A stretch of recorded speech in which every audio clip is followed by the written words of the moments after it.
When I first got to Belmont, I felt as if the world owed me something. As if my hard work in high school required a reward. As if the prestige of Belmont and the music industry spoke about my own character as a person.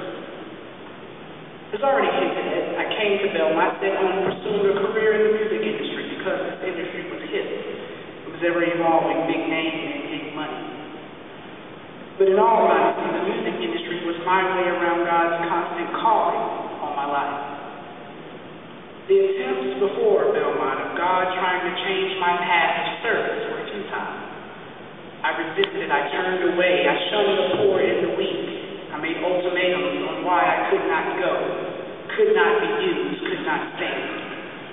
I told God with my accusatory finger that I knew that God was trying to change me, and I would not comply. But then I got to Belmont, and I heard about this thing called convocation. 60 extra hours. And you want me to sit and listen to go and help children do what? Go and listen to the choir sing what? And to be honest, between the community service and faith development, convocation was killing me. I couldn't even recognize myself anymore. Convocation began to kill my pride. It began to kill my selfishness. Kill my hatred for those who hated me. Began to kill my lack of respect for the homeless and the needy. And all that was left was a shell of the man I once was. And then God spoke. God spoke and asked, are you ready to do my will? Are you ready to touch the homeless? Be a friend to those in prison. Remember the forgotten. Laugh and cry with the lonely. Teach the unteachable. And love the unlovable.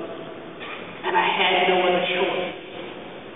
No other choice but to say yes, because Belmont had already done the job of stripping me of the barriers that kept God at bay. So I switched my major to religion and the arts with a minor in education. I began to be taught what God had for me.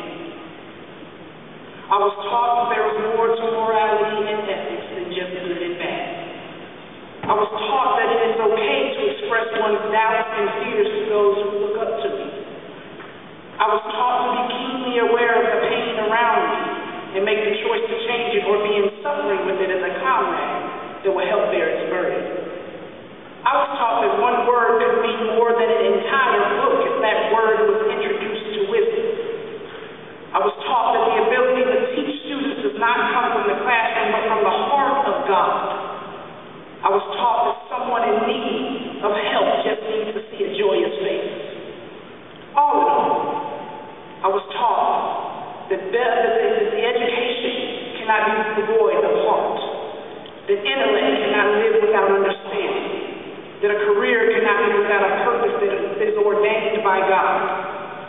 So as I go to Southern Methodist University in the fall to pursue my Master of Divinity, and as we all go out into new chapters of our lives, let us not forget those that we have served in this community while we were here. Let us not forget the children that we walked barefoot for, the homeless we slept outside with, the money and clothes we sent to Haiti, the gardens we helped build for the community, the relays we ran for life.